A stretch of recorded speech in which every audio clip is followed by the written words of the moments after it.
People, Deluded, I'm back again. I've spoken about this individual before, so it's nothing new under the sun. But Aouchiche, forgive me for mispronunciations. Spoken about him before. If you're watching the Euros under 17s, there's some big players out there. We know about Brian Brobley of Ajax. He's been doing his thing in this tournament before and in club competition for Ajax. There's a couple players out there that are known and things, and he is one of them. He's doing his thing for PSG, like his international teammate in Pimbele. So yeah, there's some ballers out there in this. There's Unavar as well of Holland. There's some ballers in this, and I've spoken about him before, but I think he's a baller. Obviously, it will take a lot to leave PSG, and he's playing in the under-17s championship, so he's 16, 17. There's a lot of football to be played. But for me, if there's a glimmer of possibly tempting him away from that club, getting out of that situation and bringing him to this club, I would. God knows where he'll end up long term, and I think he shows a lot. He can play in a couple of midfield positions and actually out wide, but that's not him. It's one of them. You know, you just put creative players there, people. For me, he's probably best in a sort of advanced midfield role. He's very creative. He looks to interlink and connect with teammates. Clearly got a passing range. If you're watching the Euros, he scored, in the 4-2 win against Sweden for France, and he also scored against England in the 1-1 draw coming off the bench. He's got 4 goals in 2 games. He got a hat-trick against Sweden, people.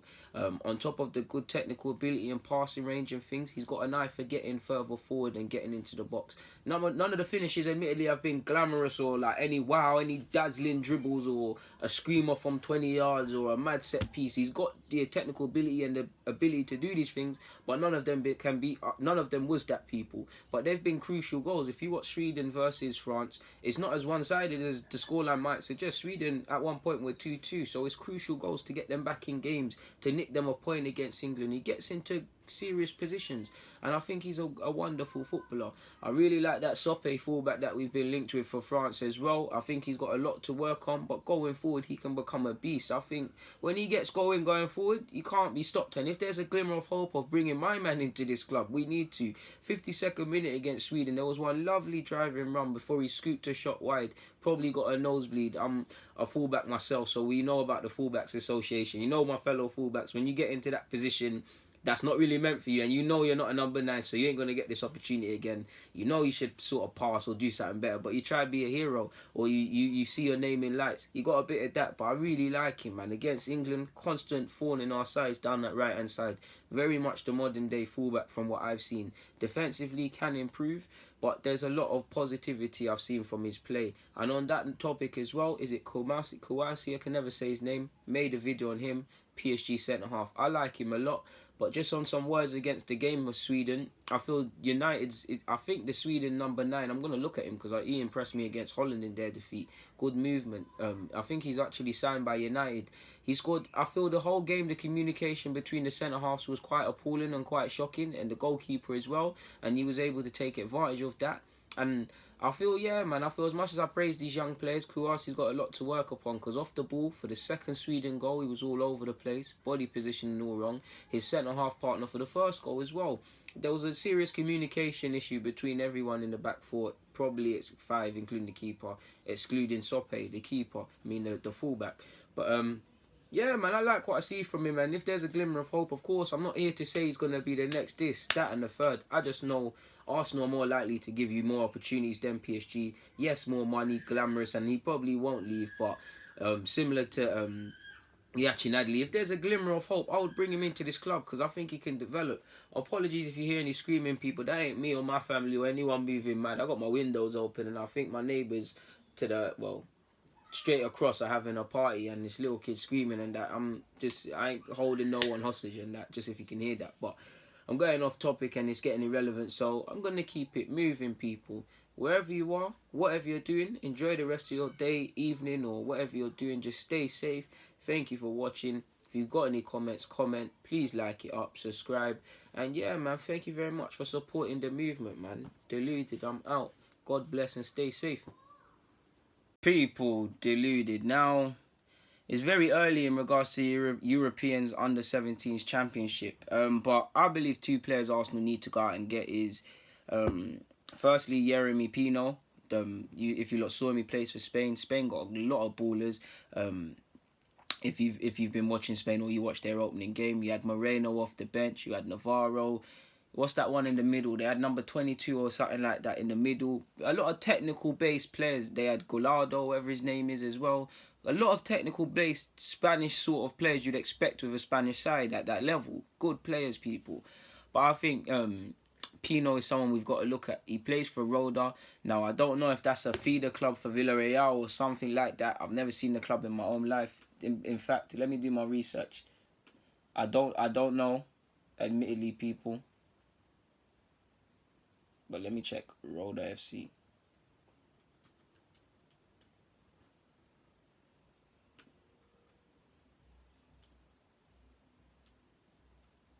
Taking too long way. I think it's called La Roda now. Let me type in his own name, man. Jeremy Pino.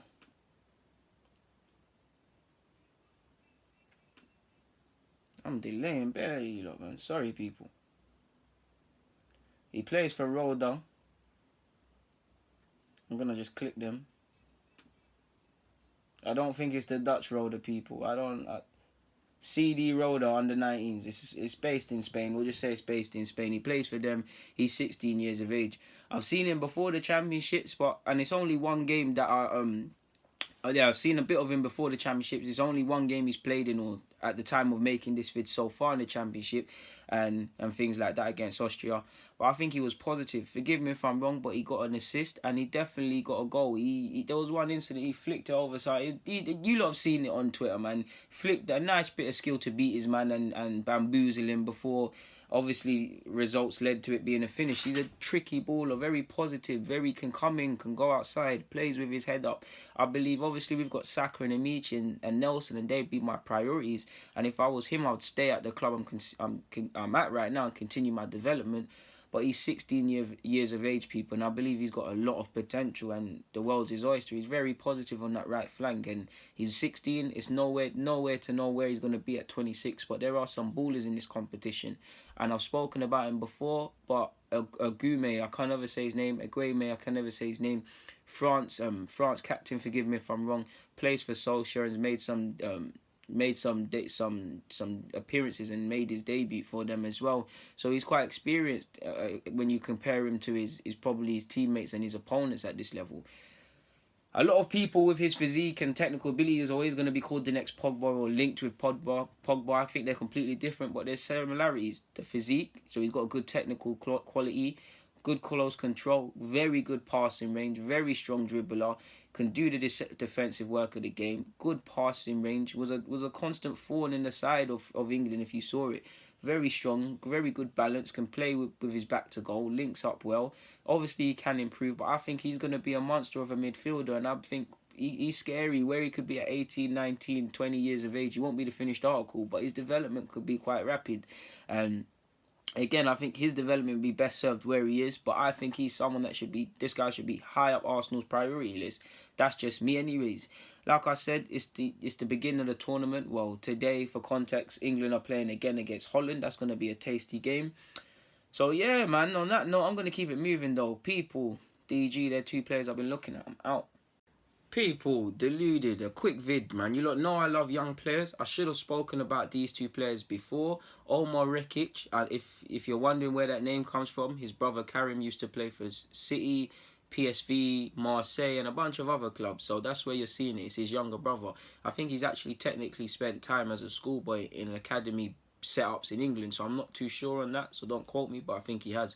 And the man that's actually in question is Luca Netz. Cannot say his name correctly. German youth international, 15, playing for Hertha Berlin. I hear he can play fullback. I've only seen him play at left wing, and I can see how he could be made into a fullback. He's small, he's quick, he's nimble.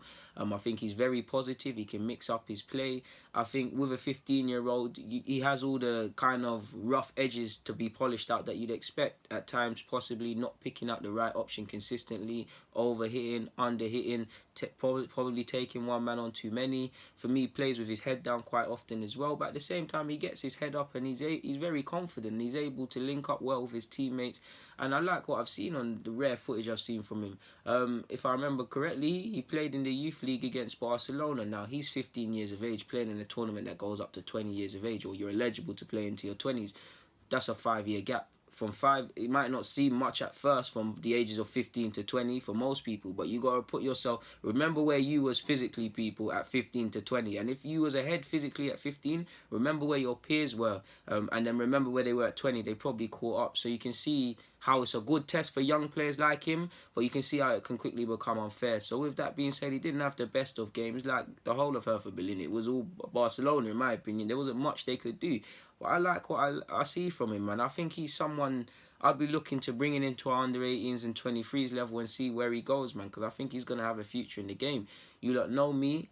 If he has world-class potential, then it's on him. But I'm not here to say, man can be this, he can do that. I just talk about footballers I've seen and I like, and that's one I like, man. And you lot love me for it. Like I said, man, he's positive, he's direct, he's small, he's quick, and he's left-footed, and he's a left winger. If he can play fullback, then that gives him more options in regards to how he defines himself as a professional footballer in the future.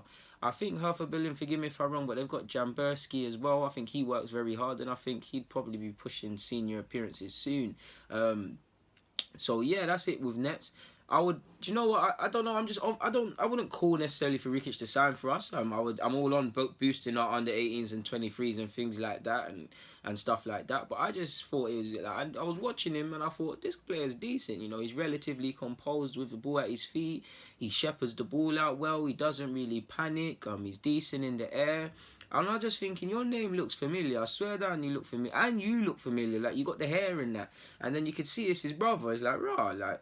It's quite mad, but I think he could have a decent career at Hertha Berlin based on, I've only seen him play twice, people, 3 times in fact in the youth league, so that's nowhere near enough, but based on what I've seen, I think he can have a decent career, maybe similar to his brother in the top, having a career in the top leagues he's technically played for City, he's played in Holland, he's played in France.